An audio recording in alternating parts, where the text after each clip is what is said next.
আমি আসিফ নজরুল সাহেবকে বলতে চাই, এই প্রেস ক্লাবে বসে আপনি সাগর রুমের বিষয়ে কথা বলেছেন, কেন তাদের বিচার হচ্ছে না? এই অন্তর্বর্তীকালীন সরকারের আইনমন্ত্রী আছেন, তিনিও এখানে এই প্রেস ক্লাবে বসে বহুবার ইলিয়াস আলীর কথা বলেছেন, বহুবার চৌধুরী আলমের কথা বলেছেন, বহুবার বলেছেন বিএনপির নেত্রীর কথা, বহুবার বলেছেন তারেক রহমানের কথা, বহুবার বলেছেন যে বিএনপির বিরুদ্ধে সহ প্রায় 2,60,000 নেতা কর্মীর বিরুদ্ধে মিথ্যা মামলা দেওয়ার সপক্ষে কেনই বা সেই স্বৈরাচারী শেখ হাসিনা মামলা দিয়েছিলেন।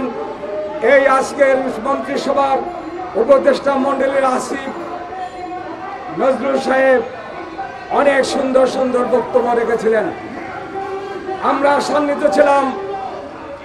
চৌধুরী আলম, যে ইলিয়াস আলী এদেশে গণতন্ত্রের পক্ষে কথা বলতে গিয়ে বাংলাদেশকে যখন আওয়ামী সরকার ভারতীয় তাবেদারদের ইশারায় ভারতের তাবেদারদের স্বার্থ উদ্ধারের জন্য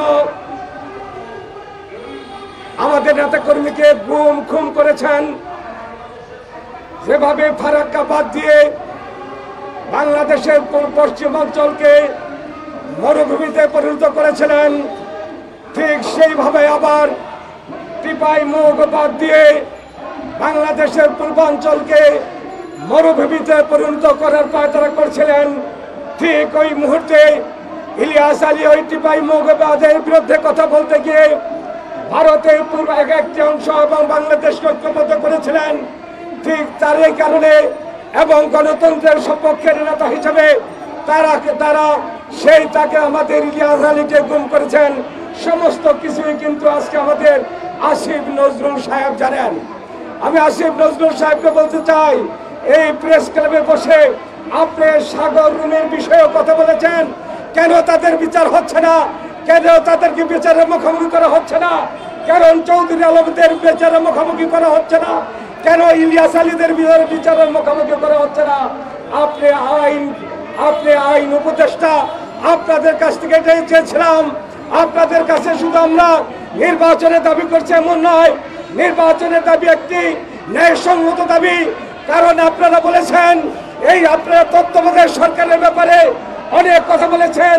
আমাদের প্রফেসর ইউনূসের বিরুদ্ধে মিথ্যা মামলা দেওয়া হয়েছিল, সেই মামলা দিয়েও আমাদের নেত্রী প্রতিবাদ করেছেন, তারেক রহমান প্রতিবাদ করেছেন, বাংলাদেশের জাতিকে ঐক্যবদ্ধ করেছিলেন। ওই ইউনূসের বিরুদ্ধে মামলার জন্য আজকে আমরা সেই ইউনূস আজকে তত্ত্বাবধায়ক সরকারের প্রধান হয়েছেন।